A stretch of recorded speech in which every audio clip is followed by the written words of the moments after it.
What happens when one of Hollywood's biggest legends walks onto a morning show set and refuses to play by the rules? What you're about to witness is one of the most intense moments in live television history. Kevin Costner, the man who's never been afraid to speak his mind, came face to face with Michael Strahan on Good Morning America. And what started as a routine interview quickly spiraled into something nobody saw coming. The tension was palpable. The exchanges were heated. And by the end, Costner delivered a shutdown so powerful that it left Strahan speechless, and the entire studio in shock.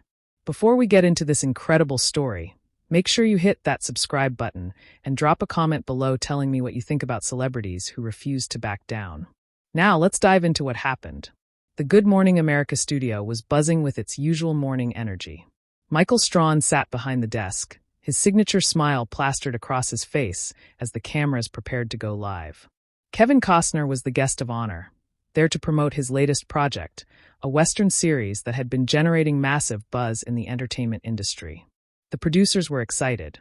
This was supposed to be a feel-good interview, the kind that gets clips shared across social media and keeps viewers engaged through the commercial breaks. As the segment began, Strahan leaned forward with his professional charm dialed up to maximum. "Kevin Costner, welcome back to Good Morning America. It's always a pleasure to have you here." Costner nodded, settling into his chair with the casual confidence of someone who had done thousands of interviews. "Thanks for having me, Michael. So let's talk about this new series," Strahan continued, glancing at his notes. "You're returning to the Western genre, which obviously you have a legendary history with. But some critics are saying this feels like you're retreading old ground. What do you say to that?" There was a slight pause. Costner's expression shifted, just barely, but enough that anyone paying attention would notice. Retreading old ground. That's an interesting way to frame it. Strahan smiled, seemingly unaware of the subtle change in temperature. "Well, you've done Dances with Wolves. You've done Open Range. Yellowstone became this massive phenomenon. Some people are wondering if you're just going back to the same well." Costner leaned back in his chair, his jaw tightening slightly. "Michael, let me ask you something. When you played football, did you only throw one kind of pass, or did you adjust based on what the defense was giving you?" Strahan's smile faltered for just a second. "Well, I was a defensive end, so I didn't throw passes. But I see what you're getting at. Do you?" Costner's tone wasn't aggressive, but it carried weight. "Because what you just said suggests that you think telling stories about the American West is somehow limiting or repetitive. These stories are about the foundation of this country, about struggle, survival, morality, and what people are willing to sacrifice for something bigger than themselves. So when you reduce that to retreading old ground, you're missing the entire point." The studio audience was quiet now. This wasn't the banter they expected. Strahan shifted in his seat, trying to regain control of the conversation. "I didn't mean to suggest that your work wasn't important, Kevin. I was just, asking the question that some people are asking." "Some people," Costner repeated, his eyes locked on Strahan. "Or the producers who wrote that question on your cards?" Strahan laughed, but it was forced. "Come on now. We're just having a conversation here." "Are we?" Costner's voice remained calm, but there was steel underneath. "Because it seems like you're more interested in creating a headline than actually understanding what we're trying to accomplish with this series." "Kevin, that's not fair," Strahan said, his defensive instincts kicking in. "I've been nothing but respectful to you since you walked out here." "Respectful?" Costner's eyebrows raised.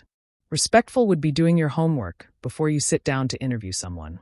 Respectful would be understanding that just because something is set in the same era doesn't mean it's the same story. You want to talk about respect? Let's talk about how this industry works. Let's talk about how morning shows like this one churn through guests like products on an assembly line, asking surface-level questions designed to get a reaction rather than having an actual meaningful conversation." The tension in the studio was now impossible to ignore. Strahan's co-hosts sitting off to the side exchanged uncomfortable glances. The crew behind the cameras stood frozen, unsure whether to cut away or let this play out. This was live television, and there was no safety net. Strahan tried to smile through it, falling back on his media training. "I think you might be reading a little too much into a simple question, Kevin." "A simple question?" Costner said, nodding slowly. "You know what? You're right. It was simple. It was lazy. And frankly, Michael, I expected better from you." "Excuse me?" Strahan's smile was completely gone now. "You heard me, Costner said, his voice steady and unwavering. You've been in this business long enough to know better. You've sat in that chair long enough to understand the difference between asking a question that generates engagement and asking a question that actually means something. But instead, you went for the cheap shot. You went for the angle that makes me look like I'm stuck in the past, hoping I'd get defensive so you could have your viral moment. Strahan shook his head, clearly frustrated. That's not what this is about. Then what is it about? Costner challenged. Because from where I'm sitting, it looks like you're more concerned with being the personality than being the journalist. Strahan leaned forward, his voice taking on an edge that viewers rarely heard from him. Kevin, I've interviewed hundreds of people on this show, presidents, athletes, actors, musicians, and I've always shown respect. But you're sitting here questioning my integrity on live television. I'm questioning your preparation, Costner corrected. There's a difference. And if you're feeling defensive about it, maybe that tells you something. I'm not defensive, Strahan shot back, though his body language suggested otherwise. I'm confused about why you're coming at me so hard over a standard interview question. Costner shook his head slowly. That's the problem right there, Michael. You think it's standard. You think it's acceptable to invite someone onto your show, to ask for their time, their energy, their willingness to be vulnerable in front of millions of people, and then hit them with questions that show you haven't even bothered to understand what they're doing. Do you know what this series is about? Do you know what makes it different from anything I've done before? Strahan opened his mouth, then closed it. The pause was telling. That's what I thought, Costner said quietly. You don't know because you didn't ask. You didn't care to find out. You just saw Western, saw my name, and figured you could coast through this on charm and a teleprompter. That's not true, Strahan insisted. I know about the series. I know it's about a family torn apart by the Civil War, about brothers on opposite sides, about loyalty and betrayal. You read the press release, Costner said flatly. Congratulations. But did you watch any of it? Did you talk to anyone involved? Did you spend even 10 minutes trying to understand why this story matters? Why it's different? Why it needs to be told now? He paused, letting the questions hang in the air. Or did you just show up, expecting me to do all the heavy lifting while you nod and smile and pretend to care? The studio was dead silent now.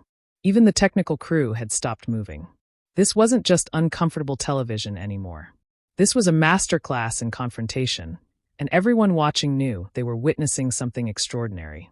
Strahan's jaw clenched. You know what, Kevin? Maybe you're right. Maybe I didn't do as much preparation as I should have, but that doesn't give you the right to come on this show and disrespect me in front of our audience. Disrespect. Costner's voice rose slightly, the first sign of real heat coming through. You want to talk about disrespect? Let me tell you what's disrespectful. What's disrespectful is treating art like it's disposable. What's disrespectful is reducing years of work, hundreds of people's passion and dedication, to a throwaway question designed to fill time between commercials. What's disrespectful is acting like you're doing me a favor by having me here when the truth is you need content, and I'm just the next warm body to fill your segment. That's not fair, Strahan protested, his voice rising to match Costner's energy. We invited you here because we wanted to celebrate your work. Did you? Costner challenged. Or did you invite me here because my name gets clicks and your producers thought it would boost your ratings? Strahan stood up from his desk, a bold move that sent a ripple through the studio. You don't get to come on to my show and tell me what my intentions are. Costner remained seated, which somehow made him appear even more in control. Your show? That's interesting. I thought this was Good Morning America. I thought this was a platform that belonged to the network, to the viewers, to the tradition of broadcast journalism. But you're right, Michael. You've made it your show. You've made it about you. And that's exactly the problem. What's that supposed to mean? Strahan demanded. It means that somewhere along the line, you stopped being a host and started being a brand, Costner explained, his voice dropping back to that dangerous calm. You stopped asking questions because you wanted to know the answers and started asking questions because you wanted to be part of the story. You wanted the clips, the sound bites, the moments that get shared on social media with your face in the thumbnail. And in the process, you forgot what this job is actually supposed to be about. Strahan pointed at Costner, his frustration boiling over. You don't know me. You don't know what I care about or what I stand for. You're right, Costner agreed. I don't know you, but I know what you just showed me. And what you showed me is someone who's more interested in being liked than being good at their job. That's enough, Strahan said sharply. I think we should move on. Move on to what? Costner asked. The next superficial question? The next attempt to get me to say something controversial, so you can have your moment? No, Michael. We're not moving on. We're going to sit here and have the conversation you should have been prepared to have from the beginning. I don't think so, Strahan said, shaking his head. I don't have to sit here and take this. You're absolutely right, Costner said, standing up. Now, you don't have to sit here. You can walk away. You can cut to commercial. You can do whatever you need to do to protect your ego. But let me tell you something, and I want you to really hear this. The reason I'm being hard on you right now isn't because I don't like you. It's because I think you're better than this. I think you have the potential to be more than just another smiling face reading questions off a card. But you've gotten comfortable. You've gotten lazy. And nobody around you is willing to tell you the truth because you're too big, too popular, too safe to challenge. Strahan stared at him, speechless for a moment. When he finally spoke, his voice was quieter, more measured. So you're challenging me? I'm holding up a mirror, Costner replied. What you do with what you see is up to you. The silence stretched between them, thick and heavy. The co-hosts looked like they wanted to intervene, but had no idea how. The producers in the control room were probably losing their minds, debating whether to cut away or let this play out to its conclusion. Finally, Strahan sat back down, his expression unreadable. Okay, let's do this your way. Tell me about the series. Tell me what I should have asked you. Costner studied Strahan for a long moment, as if deciding whether this shift was genuine or just another media deflection. Then he sat back down, settling into his chair with deliberate slowness. All right, here's what you should have asked me. You should have asked me why, after spending years building Yellowstone into a cultural phenomenon, I chose to walk away from guaranteed success to start something completely new. You should have asked me what it feels like to bet everything on a story that goes against every trend in modern entertainment. To make something slow and thoughtful in a world that demands instant gratification. Strahan nodded, and this time there was something different in his eyes. Attention. Real attention. So why did you do it? Because I'm tired of playing it safe, Costner said, his voice carrying a weight that commanded the room. I'm tired of seeing the same stories told the same way. I'm tired of watching talented people compromise their vision because some executive is worried about algorithms and focus groups. This series, this story about brothers divided by war, about families torn apart by ideology, about people trying to hold on to their humanity in the face of unimaginable violence. This matters.